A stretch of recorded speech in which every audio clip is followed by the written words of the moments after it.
नमस्कार, मी सुप्रिया माझ्या चॅनलमध्ये तुमचं सर्वांचं स्वागत करते। आता मी इथं पॅन्ट शिवली आहे आणि मी ती एक तासामध्ये शिवली आहे। कटिंग स्टिचिंग पूर्ण 1 तासामध्ये केली आहे, कारण मुलगा झोपला होता, त्यामुळे मला तेवढ्या टाइमात ती कंप्लीट सुद्धा करायची होती आणि अर्जंट द्यायची सुद्धा होती। एक ड्रेस आलेला आहे बाहेरचा शिवायचा, त्यामुळे मला ती अर्जंट बाहेर द्यायची आहे। बघा, मी त्याची कटिंग आणि स्टिचिंग सोबतच दाखवले आहे। व्हिडिओ पूर्ण पहा आणि आवडल्यास लाईक अँड शेअर करा। आता इथं मी कपडा घेतलेला आहे, म्हणजे चुडीदार सेट असतो त्यामधला हा पॅन्टचा कपडा घेतलेला आहे मी पॅन्ट शिवण्यासाठी। आता इथे याला धारी सुद्धा या प्रकारे आहे। मी धारी कट करून साईडला करून घेणार आहे, कारण या धारीचा उपयोग मी म्हणजे टॉपला करणार आहे, ड्रेसला। या पॅन्टला मी धारीचा उपयोग करणार नाही। आता इथं ही धारी सुद्धा साईडला कट करून ठेवली आहे आणि हा इथं मी घेतलेला कपडा 2.5 मीटर आहे। 4 फोल्डमध्ये करून घेतला आहे आणि बंद बाजू ती माझ्याकडे ठेवून घेतली आहे। आता सर्वात आधी पॅन्टची उंची बघायची, तर मला इथं 44 इंच उंची पाहिजे होती। त्यामधला बेल्ट सुद्धा सेपरेट काढायचा होता, त्यासाठी मग मी 34 इंचची बॉटम काढून घेतला आणि बेल्ट त्यासाठी 9 इंचचा ठेवला। पूर्ण पॅन्ट 44 इंच। आता इथं बघू शकता तुम्ही, या अशा प्रकारे पूर्ण पॅन्टीची उंची मोजून घ्यायची अगोदर। सर्वात आधी इथं मी 34 इंच मला जेवढा बॉटमचा जो खालचा भाग लागतो, म्हणजे बेल्टच्या खाली आपण फ्रिल तयार करण्यासाठी भाग तयार करतो, तो भाग 34 इंचवरती टिक करून घेतली आणि एकदम खालती आपण बॉटम तयार करतो पायामध्ये, तो 8 इंचवरती ठेवला मी। आणि फोल्ड करण्यासाठी थोडंसं हे मी असं ठेवून घेतलं बघा। आता यानंतर हा मी पूर्ण कपडा घेतलेला आहे, म्हणजे जो दिसत आहे तिथं, आणि इथं 10.5 इंचला मी टिक मार्क करून घेतलं आहे। म्हणजे अजिबात मी कपडा कट करून घेतला नाही, जेवढा 2.5 मीटरचा कपडा होता तेवढा मी घेतलेला आहे। आणि आता हे असं पूर्ण जोडून घ्यायचं बघा। अगदी सोपी आहे पॅन्ट कटिंग करायला आणि स्टिचिंग करायला सुद्धा। व्हिडिओ पूर्ण पहा ह्या अशा प्रकारे। आता इथं तुम्ही क्रॉसमध्ये घेऊ शकता किंवा सरळ लाईनमध्ये सुद्धा शिवून घेऊ शकता, दोन्ही प्रकारे शिवून घेऊ शकता। आता इथं महत्त्वाचं बघा, आता निऱ्या कुठपर्यंत पॅन्टला कशा निऱ्या घालून घ्यायच्या त्या अगोदरच मेजरमेंट तुम्ही करून घ्यायचं। आता इथं या एक म्हणजे सेंटर पॉईंट आहे तो। आता इथं बघू शकता तुम्ही, हा असा सेंटर पॉईंट घेतल्यानंतर इकडचा थोडासा आतमधला बाजू सोडून द्यायचा। ह्या एका साईडला आपण निऱ्या काढून घेणार आहे, त्यासाठी अगोदरच मेजरमेंट करून ठेवायचं। एक 2-2 इंचवरती किंवा ते 3-3 इंचवरती तुम्ही अशी टिक मार्क करून ठेवू शकता ह्या अशा प्रकारे। म्हणजे शिवते वेळी तुम्हाला किती निऱ्या घ्यायच्या, किती सोडायचं कन्फ्यूज होत नाही त्यासाठी। आणि दोन्ही साईडला तशा प्रकारेच मेजरमेंट करून घ्यायचं बघा। आता हा भाग कट करून घ्यायचा आणि मी जे पॅन्ट शिवत आहे ती मोठ्या साईजची पॅन्ट आहे, म्हणजे 4XL साईज म्हणू शकता तुम्ही, एवढ्या साईजचे पॅन्ट आहे, जास्त मोठ्या प्रमाणाची आहे। आता कमरपट्टी काढताना तुम्हाला समज येत असेल की किती मोठी पॅन्ट आहे ती।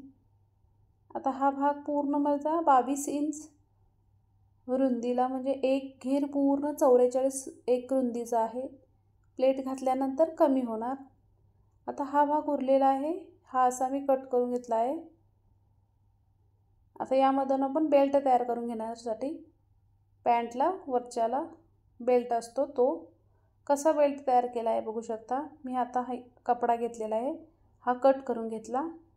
आता हा कपडा असा जोडून घ्यायचा, त्यामुळे आपल्याला एक हा असा भाग मिळतो बघा। आणि डबल कपडा असल्यामुळे 2 कपडे मिळतात, हे असे चौकोनी म्हणजे आयताकृती म्हणू शकता तुम्ही, हे असे 2 भाग मिळतात। आता हे 2 भाग तयार करून घेते मी, आणि हा भाग तयार केल्यानंतर मला जेवढा 9 इंचचा कमर बेल्ट लागतो, म्हणजे त्या पॅन्टला बेल्ट 9 इंच, आणि जो एक्स्ट्रा खाली भाग उरत आहे तो मी त्याच्यामध्येच ॲड करणार आहे, कारण साईजला मोठी पॅन्ट असल्याने मी जो एक्स्ट्रा कपडा आहे त्याच्या सेंटरमध्ये जोडून घेतला आहे. आता इथं बघू शकता मी जो कमरेचा बेल्ट आहे तो सुद्धा तयार करून घेतलेला आहे, म्हणजे पॅन्टचा बेल्ट. आता हा 9 इंच मी तयार बेल्ट करून घेतलेला आहे, आणि फोल्ड एका साईडनं करून आपण नॉट घालण्यासाठी फोल्डसुद्धा मी करून घेतलेला आहे. म्हणजे भरपूर मोठ्या साईजची पॅन्ट असल्याने मी थोडा ॲडजस्ट केला आहे पाठीमागच्या साईडला. जो आपण स्क्वेअर आता कपडा अगोदर कट करून घेतला होता, जेवढा मला लागणार आहे उंचीला तेवढा घेतला, एक्स्ट्रा मी त्याच्या सेंटरमध्ये जोडून घेतलेला आहे. आता पूर्ण कमर आहे ती मला 28 इंचाची तयार आहे, म्हणजे डबल फोल्ड 28. आता इथं बघू शकता तुम्ही, हे अशा प्रकारे भाग एक घ्यायचा. आता याला प्लेट्स कशा प्रकारे घालून घ्यायचं बघा.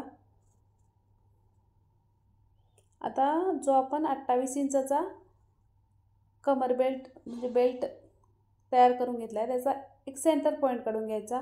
28 पूर्ण बेल्ट आहे तर 14 हा अर्धा, त्यावरती हे अशी एक मार्क करून ठेवायची, म्हणजे 28चा 14 म्हणजे त्याचा सेंटर येतो. आता हा बॉटमला सुद्धा बघा खाली त्याचा सुद्धा सेंटर पॉईंट काढून घ्यायचा घेरला, आणि दोन्ही सेम ठेवायचे बघा. हे अशा प्रकारे त्याचा भाग सुद्धा सेंटर, आणि जो आपण कमरचा भाग वरचा तयार करून घेतला आहे तो सुद्धा सेंटर, दोन्ही सेम यायला पाहिजे. त्यामुळे आपली पॅन्टसुद्धा शिवल्यानंतर किंवा घातल्यानंतर स्ट्रेट दिसली पाहिजे. आणि असे 2-2 इंचावरती मी मार्क करून घेते, कारण आपण तिथं प्लेट्स घालणार आहोत. या प्रकारे प्लेट्स घालून घ्यायच्या.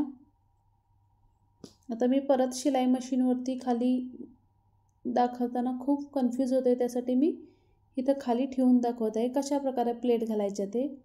आता इथं बघू शकता तुम्ही, कमरचा भाग एक घेतला आहे, आणि म्हणजे इथं मी एक भाग दाखवत आहे. असे तुम्ही पिन्स लावून घेऊ शकता बघा, मेजरमेंट घेऊन. ज्या मैत्रिणींना येत नाही त्यांच्यासाठी सांगायला.